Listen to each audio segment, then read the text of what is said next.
Like sandpaper, the silk of my wedding dress scraped against my skin. Funny how a fabric that had felt like a dream when I tried it on just months ago now seemed to punish me with every breath. My shallow sobs echoed through the empty church, each one bouncing off the stained glass and marble floors before returning to mock me. Now the scent of lilies, my carefully chosen flowers, smelled sickeningly sweet, like perfume on a corpse. I sat alone in the front pew, where just an hour ago I'd expected to be standing beside David, exchanging vows and promising forever. Uncomfortable whispers trailing behind them, the guests had all gone. My bridesmaids had tried to coax me to leave. But how could I? Where would I even go? Back to the apartment we shared? To my parents who had warned me he wasn't reliable? Hotter than my tears, the humiliation burned. He's just running late, I had insisted as the minutes ticked by. Then, there must be some misunderstanding as the hour mark passed. At 78 minutes, the text came. I can't do this. I'm sorry. Gone in 7 words were 4 years together. The worst part wasn't even the abandonment. It was the realization that everyone had seen it coming except me. My best friend's careful questions about whether I was sure. When we announced the engagement, my mother's tight smile. The way his own mother had hugged me too tightly this morning, as if she already knew I'd need the comfort. I didn't hear the heavy church doors open at the back of the sanctuary. I didn't register the footsteps until they were halfway down the aisle, not the hesitant steps of someone unsure of their welcome, but the measured, confident stride of someone who owned every room they entered. Through swollen eyes, the sharp click of expensive shoes against marble made me look up. He wasn't supposed to be here. This was a wedding for David's business associates and my family, not for him. I'd only met him once at a corporate party where David had pointed him out with a mixture of fear and reverence. That's Matteo Vital, he'd whispered. He basically owns half the city. Be nice, but don't engage. I'd nodded, intimidated by the man who stood apart from the crowd, watching everything with calculating eyes. Even from across the room, I'd felt the power radiating from him, something primitive in me recognizing a predator. And now here he was, walking down the aisle toward me while I sat destroyed in my wedding dress. With the casual confidence of someone who knew the world would wait for him, Matteo Vital didn't hurry. Clearly bespoke, his charcoal suit molded to broad shoulders that tapered to a lean waist. There were no flashy jewelry or gaudy displays of wealth, just a single gold signet ring and a watch that probably cost more than my car. Smooth over sharp cheekbones was his olive skin, and his black hair was styled just enough to appear effortless. But it was his eyes that always unsettled me, dark as midnight and just as fathomless eyes that saw everything and revealed nothing. Behind him, at a respectful distance, stood a man I recognized as one of his security personnel. The bodyguard remained at the entrance to the nave, his attention scanning the empty church. A reflex of pride that seemed ridiculous given the circumstances, I quickly wiped my tears. What did it matter if this man, this dangerous man, saw me broken? Miss Foster. His voice was deep, accented just enough to remind you he wasn't American-born, though he'd lived here for decades. According to David, this is an unexpected situation. I let out a laugh that sounded more like a hiccup. That's one way to put it. Matteo didn't smile, but something flickered in those dark eyes, amusement perhaps, or assessment. Looming over me like some beautiful, dangerous statue, he remained standing. I came to pay my respects to the happy couple, he said. Though it seems there is no couple to congratulate. Did everyone know except me? I asked bitterly. Was it obvious to everyone that he would run? Matteo didn't answer immediately. Instead, he surprised me by sitting beside me on the pew, leaving just enough space that we weren't touching. Through the cloying sweetness of the lilies, the scent of his cologne, something expensive and subtle, sandalwood and amber cut. Your fiancé has made a grave error in judgment, he said finally, each word deliberate and heavy with meaning. One that will have consequences. A chill ran through me. What do you mean, consequences? He turned slightly toward me, and I could feel his gaze like a physical weight. David owes me something far more valuable than money, Miss Foster. His behavior today suggests a pattern of unreliability. I stiffened. Please don't hurt him because of me. Whatever is between you and David, This has nothing to do with you. Business is business, he cut in smoothly. But something in the way he looked at me suggested otherwise. It made me wonder what David had told him about me, about us. The scrutiny made me acutely aware of my tear-stained face, the mascara that must be smudged beneath my eyes, my hair falling from its carefully pinned arrangement. I should go, I whispered, more to myself than to him. But where? The question had no answer. As if reading my thoughts, Matteo said, "And where will you go? Looking like a bride with no groom? Back to the apartment you shared? To face your family's pity?" My hands clenched in the voluminous fabric of my skirt. "That's none of your concern, Mr. Vital." "Matteo," he corrected, his voice softening almost imperceptibly. "And perhaps it is my concern. David has disappointed us both today." Before I could respond, the church doors opened again. My heart leapt stupidly. Was it David coming to explain, to apologize? But it was only the caretaker, an elderly man who looked startled to find anyone still in the building. "We're closing in 15 minutes, miss," he called apologetically. "I need to lock up." 15 minutes. 15 minutes to gather the shattered pieces of what should have been the happiest day of my life and decide where to go next. The panic must have shown on my face. Beside me, Matteo stood in one fluid motion and extended his hand to me. "Come with me now," he said, and it wasn't a request. I stared at his hand, strong with neatly trimmed nails and that gleaming signet ring. Taking it felt impossible, dangerous. Not taking it meant facing the wreckage of my life alone, walking out of this church with nowhere to go. "Why?" I managed to ask, my voice barely audible. Something like irritation flashed across his face, quickly controlled. "Because I despise waste, Miss Foster. And leaving you here like this," he gestured to my dress, to the empty church, "would be wasteful indeed." Against every rational thought, I found myself reaching for his hand. Warm and strong, his fingers closed around mine, and he helped me to my feet. The vastness of my dress made me feel like I was drowning in white silk and lace. "I can't go anywhere like this," I said, gesturing helplessly at my bridal attire. "My car is at the rear entrance. No one will see you." He didn't release my hand, instead tucking it into the crook of his arm as if escorting me down the aisle, a bizarre mirror image of what should have happened today. As we walked, I was acutely aware of his bodyguard falling into step behind us, maintaining a discreet distance while scanning for threats. It should have made me feel safer, but instead it only emphasized the dangerous world I was stepping into. "I don't even know you," I said as we approached the side door of the church. "This is insane." Matteo glanced down at me, and for a split second, I caught something in his expression, a hunger, quickly masked. "You know enough, Alexandra.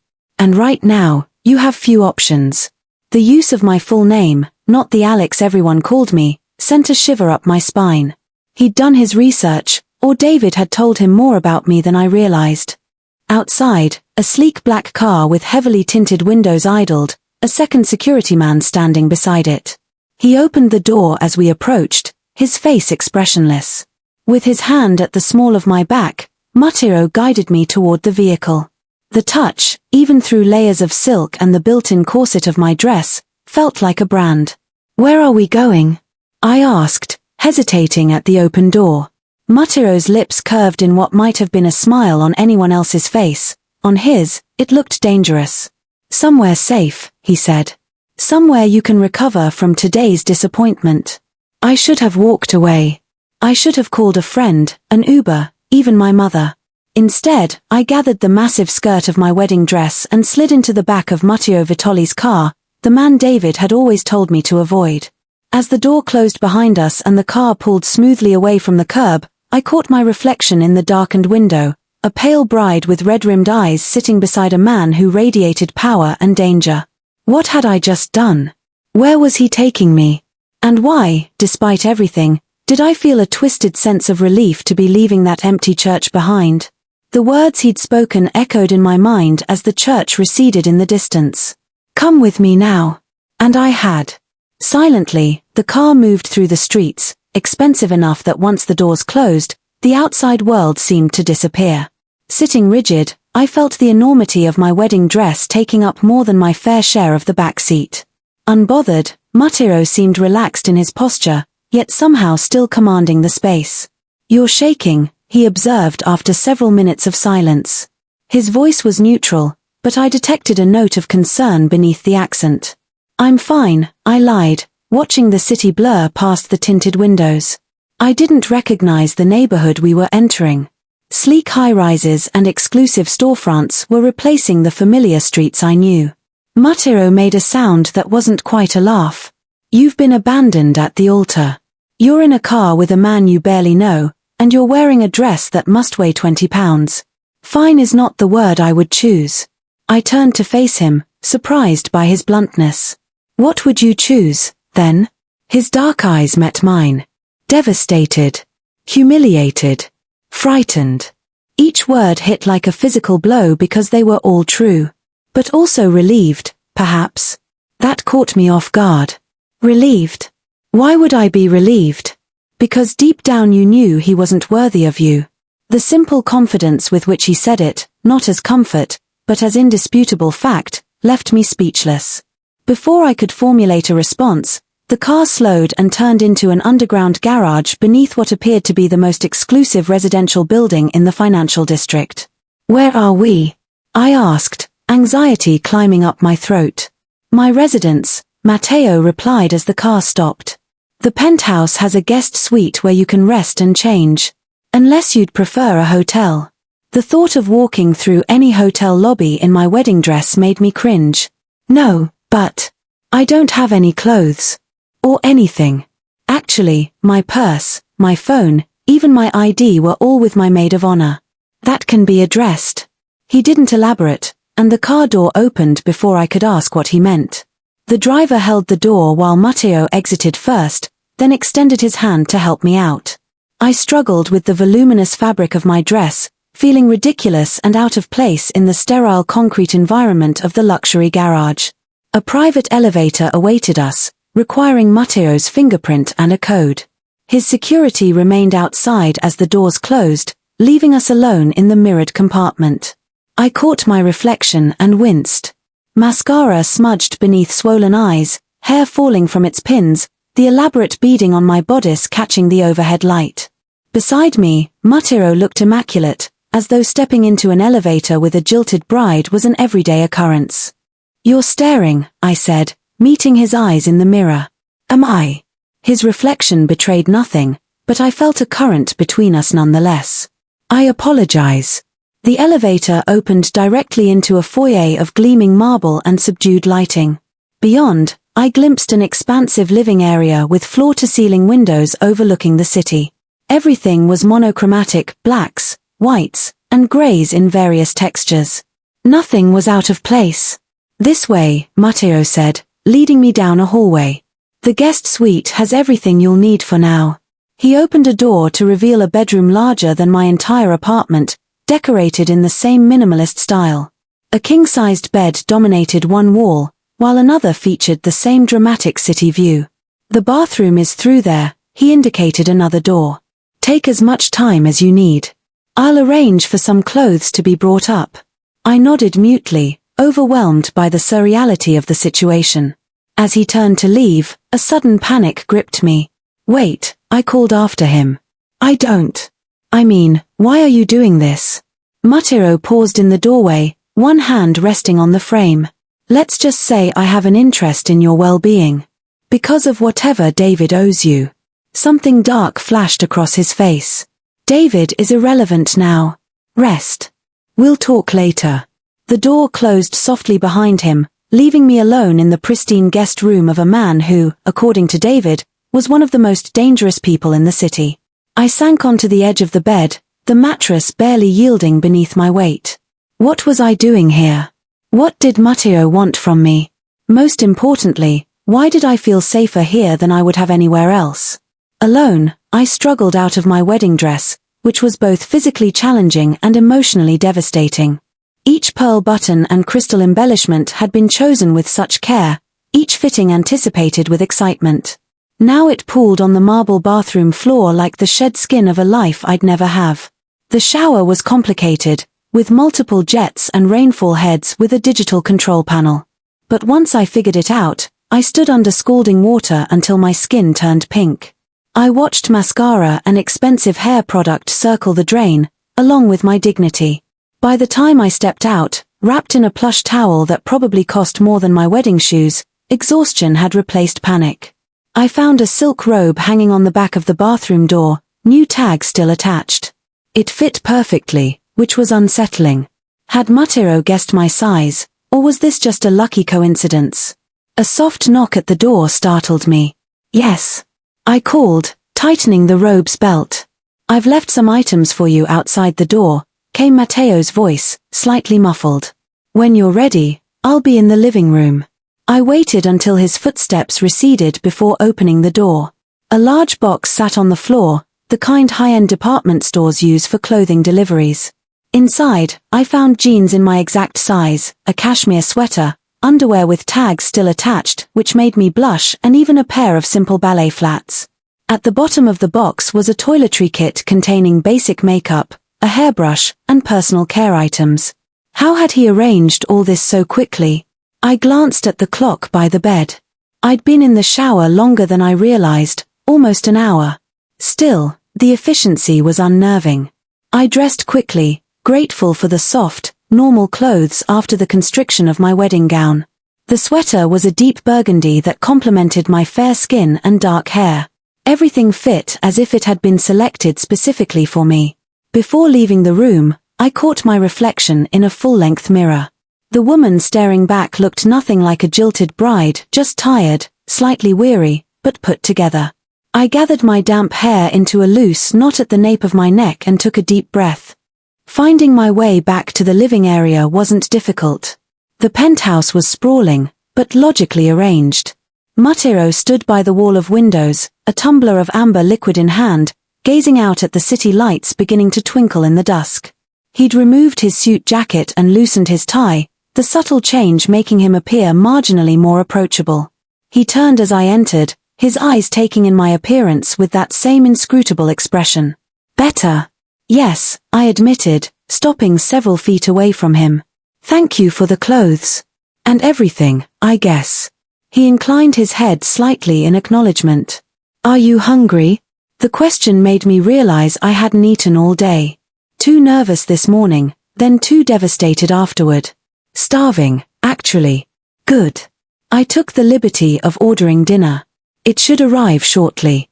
He gestured toward the sleek kitchen area where the island had been set for 2 people. Would you like a drink while we wait? I nodded, following him to a built-in bar where bottles of premium liquor gleamed under subtle lighting. Whatever you're having is fine. He poured me a whiskey neat and refreshed his own glass. Our fingers brushed as he handed it to me, the brief contact sending an unexpected jolt through my system. To unexpected changes, he said, raising his glass slightly. I gave a humorless laugh. That's certainly one way to describe today. The first sip burned pleasantly down my throat, warming me from the inside. I wandered toward the windows, taking in the spectacular view of the city below. How long have you lived here? I asked, searching for neutral conversation. 5 years, Mateo answered, coming to stand beside me, though I'm rarely here for extended periods. Business travel? His lips quirked in what might have been amusement. Something like that. The deliberately vague answer reminded me exactly who I was with.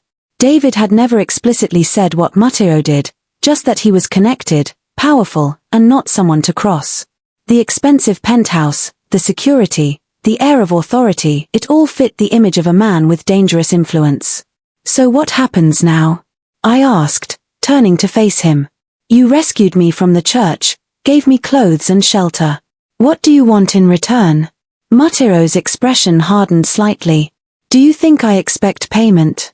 Everyone wants something, I replied, surprising myself with my boldness.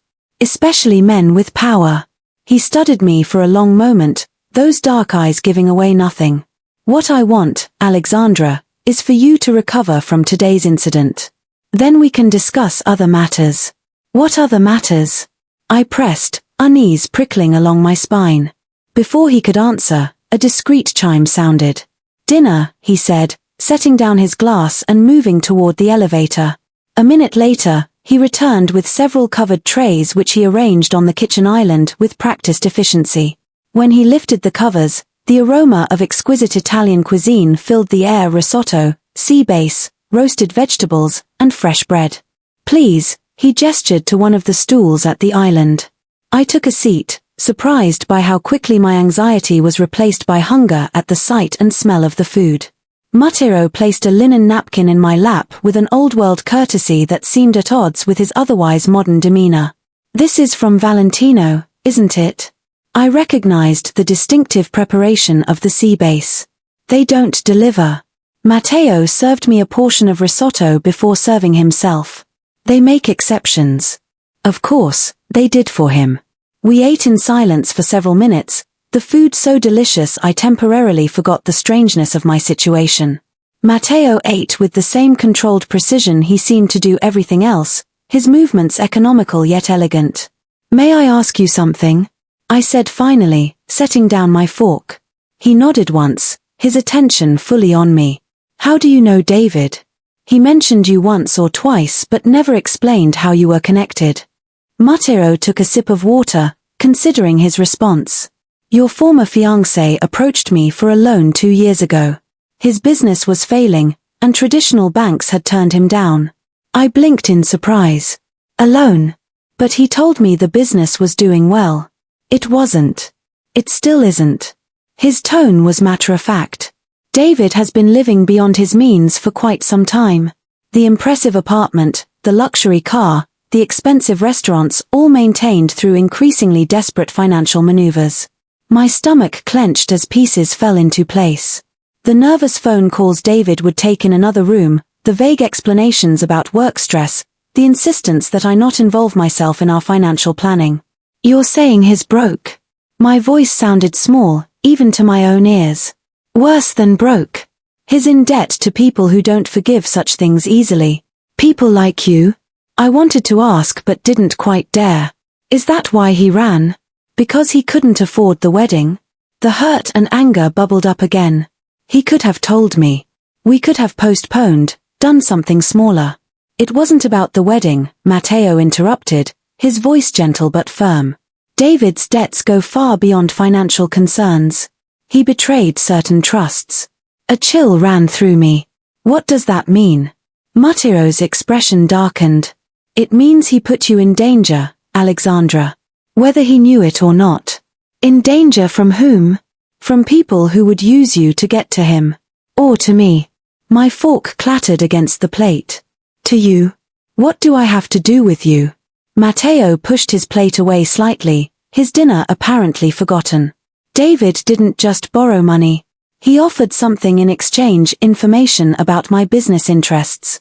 Information that, if it reached certain parties, would be problematic. He spied for you." I was having trouble processing what I was hearing. "He offered to." His position at the investment firm gave him access to certain financial movements that interested me. Matteo's voice remained calm, as if discussing the weather rather than what sounded like corporate espionage. When I discovered he was selling the same information to others, things became complicated. My head was spinning. The David I knew or thought I knew was ambitious but ethical, driven but honest. Had I been completely blind? "I don't believe you," I said, though even as the words left my mouth, I knew they weren't true. The pieces fit too perfectly. Explained too many inconsistencies I'd noticed but ignored. "You do," Matteo countered softly. "You've suspected for some time that David wasn't being truthful with you. You just didn't want to see it." Tears pricked at my eyes, but I refused to let them fall. I'd cried enough today. So what now? Am I some kind of collateral damage in whatever game you and David were playing?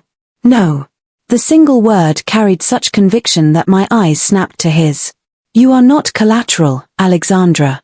You are the reason I was at the church today." "What do you mean?" Matteo's gaze was intense, almost burning in its focus. "I came to warn you. David disappeared 3 days ago after I confronted him about his betrayal. When I learned the wedding was still proceeding, I knew something was wrong. You came to stop the wedding." The irony was almost too much. "I came to protect you," he corrected. though it seems David made his choice clear by not appearing at all. The implications of what he was saying slowly sank in. So David is, what? On the run? Matteo nodded once. And he left you to face the consequences alone. That is something I cannot forgive. The way he said it, the quiet intensity, the hint of barely restrained fury, made me realize that whatever was between Matteo and David went beyond business. There was something personal at stake. Why do you care what happens to me? I asked, my voice barely above a whisper. Matteo stood, coming around the island to stand beside my stool. Up close, the subtle scent of his cologne enveloped me again. When he spoke, his voice had dropped to match my whispered question. Because, Alexandra, you were never meant to be his. His words hung in the air between us, heavy with implication. I stared up at him, trying to process what he meant, what he was suggesting. The intensity in his dark eyes made my breath catch. What are you talking about? I finally managed, my voice unsteady. Matteo reached out, his fingers lightly brushing a strand of hair from my face. The gesture was gentle, almost tender, yet something in it made me shiver. David knew exactly who you were when he pursued you, he said, his accent thickening slightly, just as he knew what it would mean to me.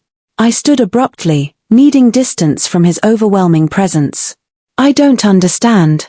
I'd never even met you before that business party 6 months ago. But I knew of you, Matteo replied, allowing me the space I'd created. Your father worked for me years ago, before his accident. The mention of my father sent a jolt through me. He had died in a car crash when I was 19, leaving my mother and me with little more than memories and mounting debts. I dropped out of college to work full-time, putting my dreams of finishing my degree on indefinite hold. My father was an accountant for a shipping company, I said carefully.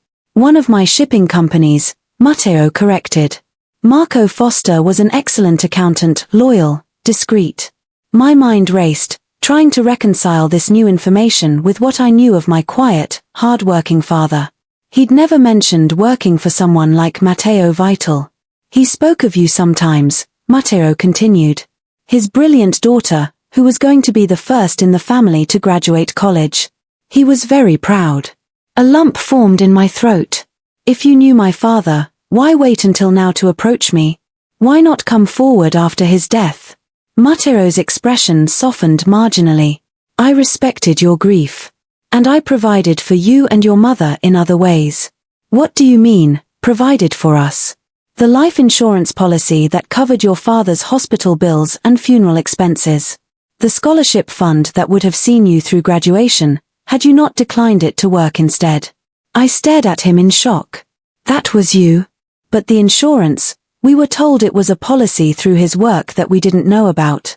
It was more comfortable for everyone to believe that, he said simply. My legs felt suddenly weak, and I sank onto one of the sleek couches. So all this time, you've been what? Watching me from a distance. Ensuring your well-being. Yes.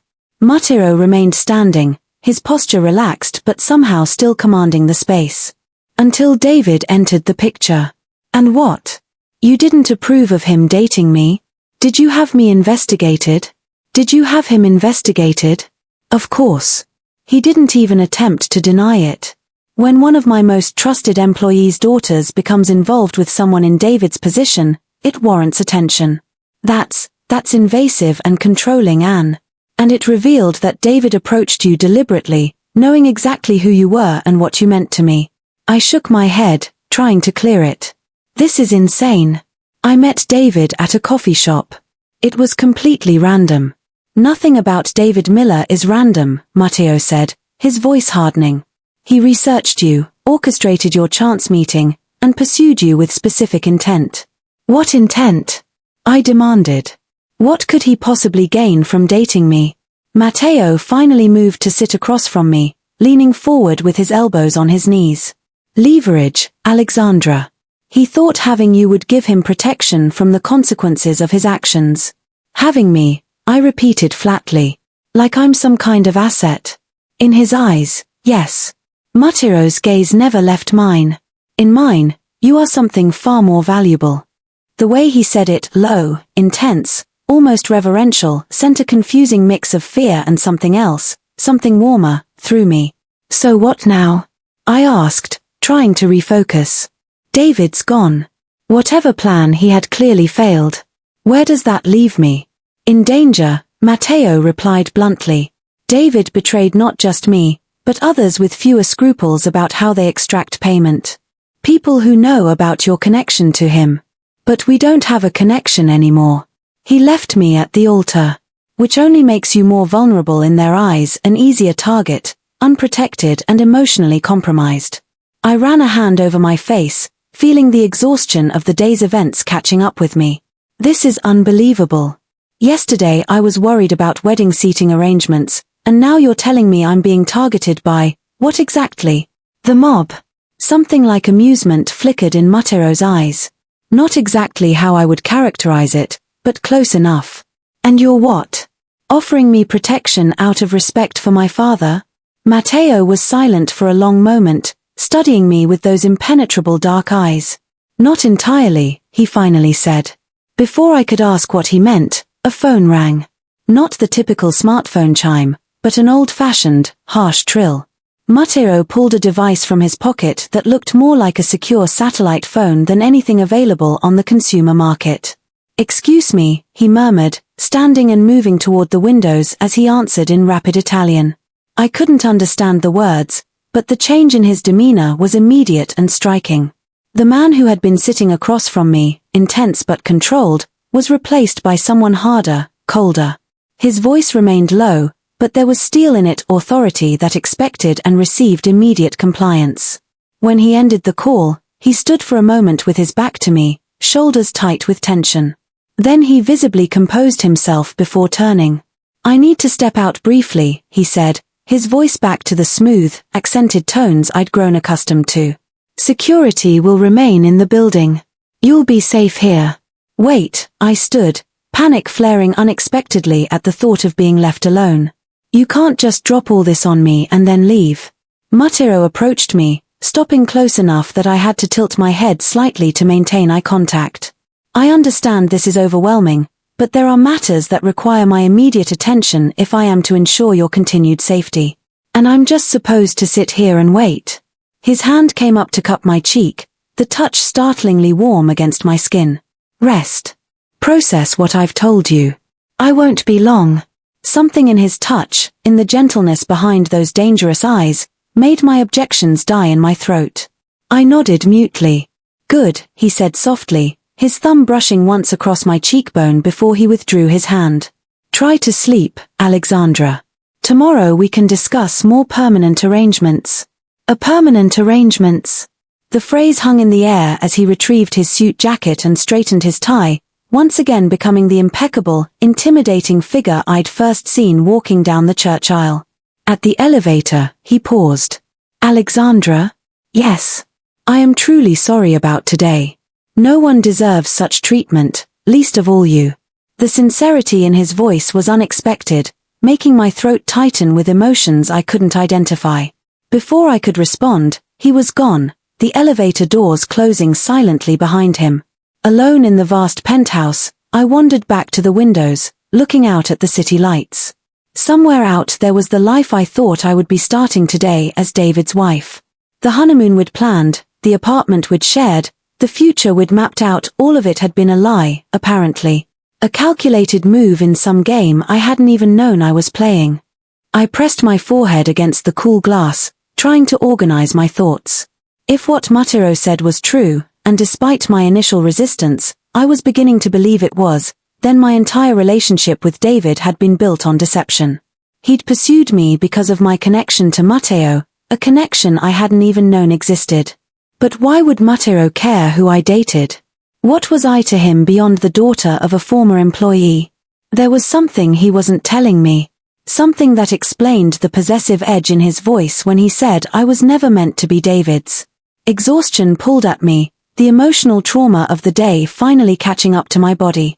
I made my way back to the guest suite, collapsing onto the enormous bed, still fully dressed. Questions swirled in my mind, but the pull of sleep was stronger than my confusion.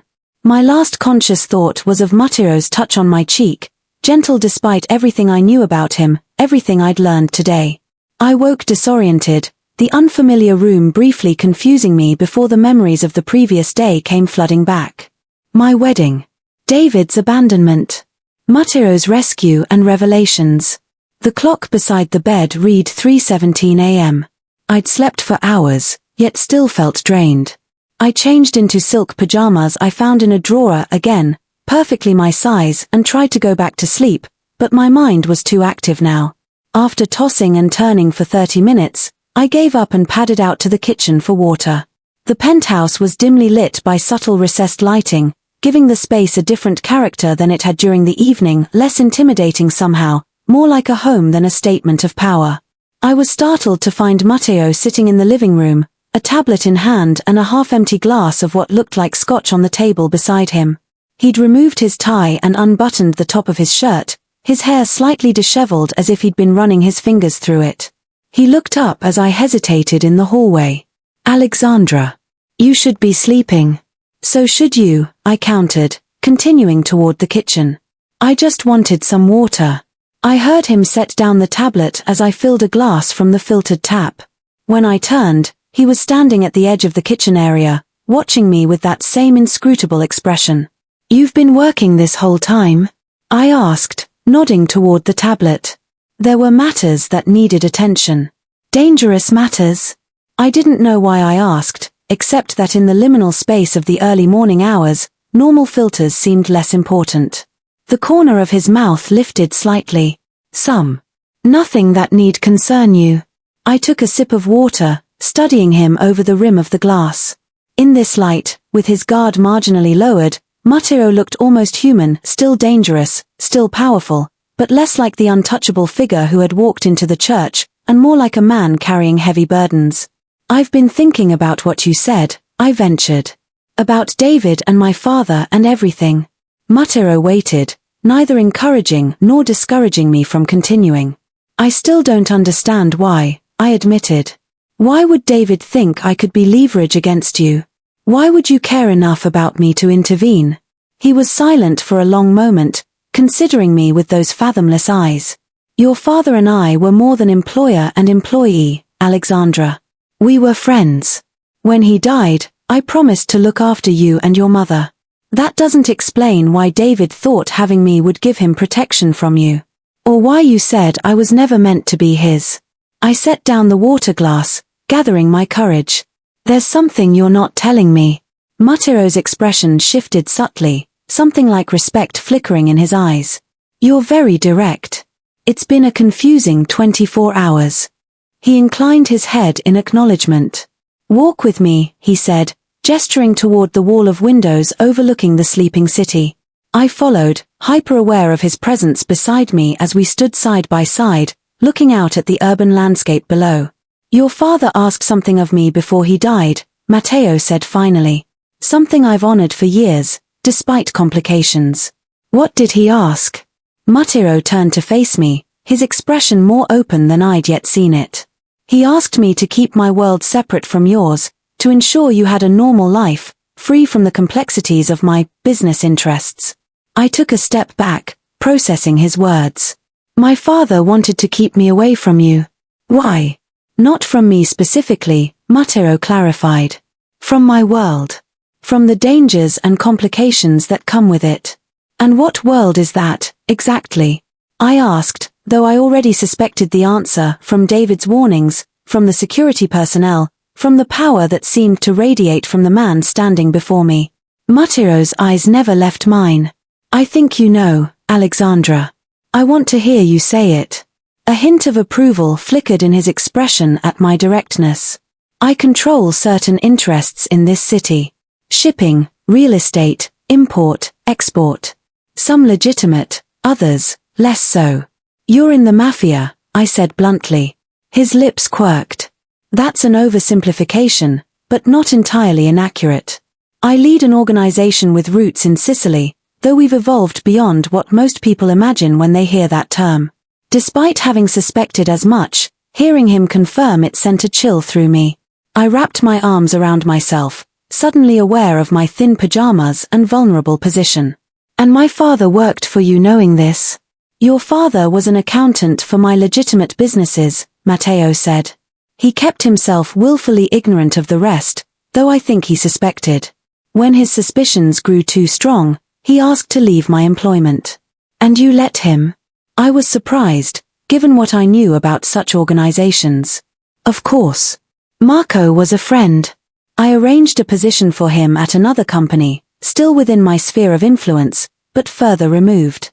A shadow passed over Matteo's face. His death was unexpected.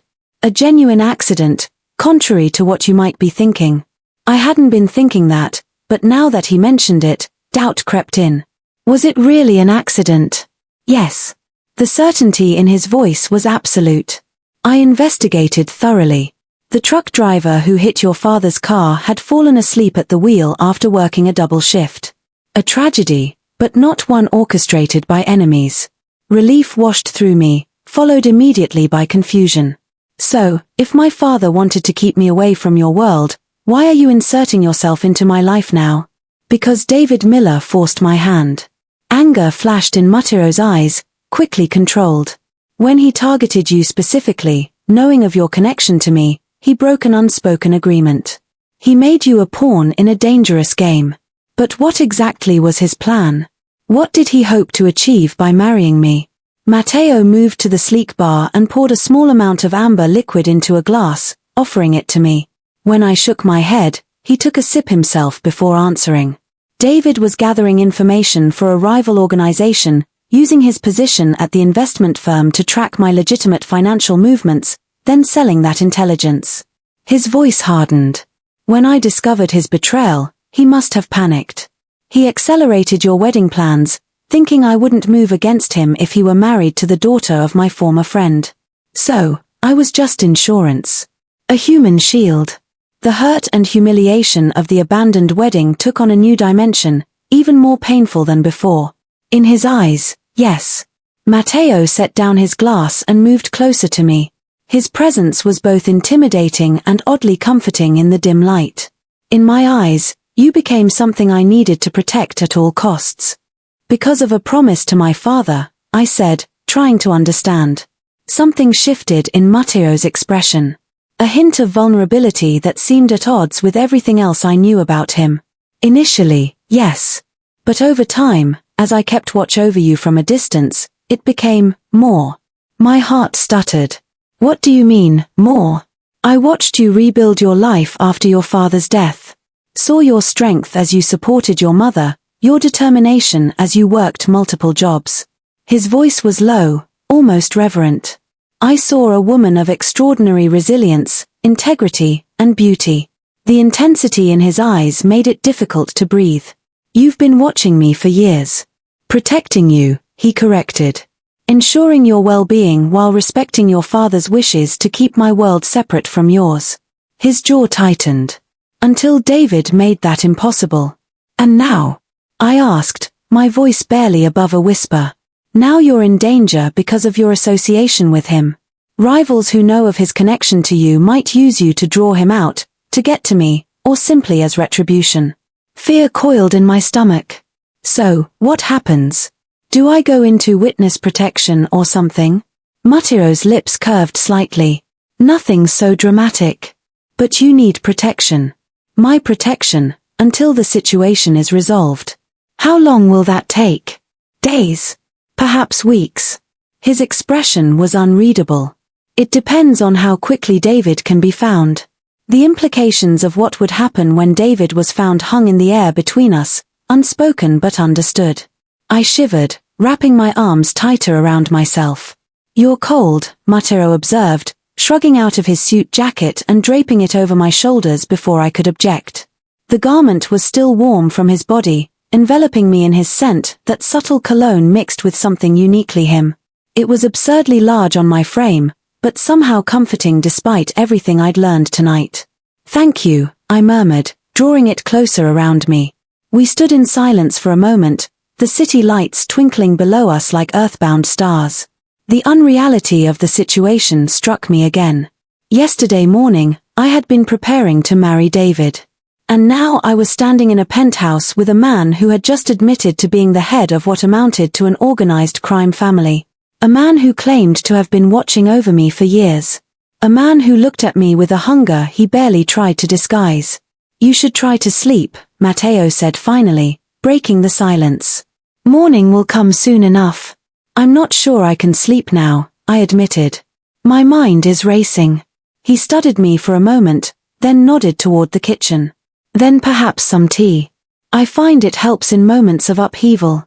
The incongruity of a mafia boss offering to make tea at 3 o'clock in the morning almost made me laugh. But I nodded, following him to the kitchen and perching on one of the stools while he moved with easy confidence around the space. My mother made this blend, he explained as he prepared loose tea leaves in an infuser. A family recipe passed down for generations. I watched his hands, strong, capable hands that had likely ordered violence, but were now performing this gentle domestic task with surprising grace. You mentioned your family has roots in Sicily, I said, seeking safer conversational ground. Did you grow up there? Until I was 12, he replied, his accent thickening slightly with the memory. Then my father moved our operations to America. New opportunities, he said. Do you miss it? Sicily? The kettle whistled, and he poured steaming water into 2 elegant ceramic mugs. Sometimes. The light there is different, clearer.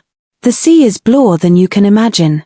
There was a softness to his voice when he spoke of his homeland that humanized him in a way nothing else had. For a moment, I could glimpse the boy he had been before he became the powerful, dangerous man who stood before me. He placed a mug in front of me, the aromatic steam carrying notes of chamomile, lavender, and other herbs I couldn't identify.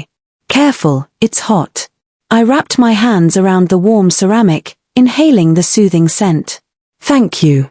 Matteo leaned against the counter across from me, his own mug cradled in his hands.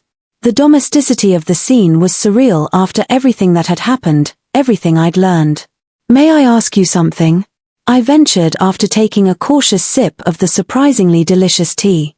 He inclined his head in permission. If David hadn't targeted me, if he hadn't dragged me into this world, would you have ever approached me? Or would you have just watched from a distance forever? Matteo considered the question, his dark eyes thoughtful. I had resigned myself to honoring your father's wishes, he said finally. But I cannot pretend I hadn't considered making myself known to you. A shadow of a smile crossed his face. I had even begun transferring some of my more problematic interests to associates, considering a move toward fully legitimate business ventures. I stared at him in surprise. Because of me? Someone you'd never even met? Because of who you are, Alexandra. What I saw in you. The weight of his words, the intensity of his gaze, made my heart race. This powerful, dangerous man had been reordering his life, his empire, around the mere possibility of meeting me properly one day. It should have frightened me. Instead, I felt an unsettling warmth spreading through my chest. So, what happens now? I asked, my voice steady despite the turmoil inside me. Matteo set down his mug, his expression becoming more serious. Now you stay under my protection until David is found and the threat is neutralized. I have a property in the mountains, secluded and heavily secured. We'll leave tomorrow. We? I raised an eyebrow. Don't you have an organization to run? That almost smile again. I can manage most matters remotely. And your safety is my priority at the moment. And after? When David is found and the threat is gone? Matteo was silent for a long moment, his eyes never leaving mine. After, you will be free to return to your life in the city. Or, my heart seemed to skip a beat.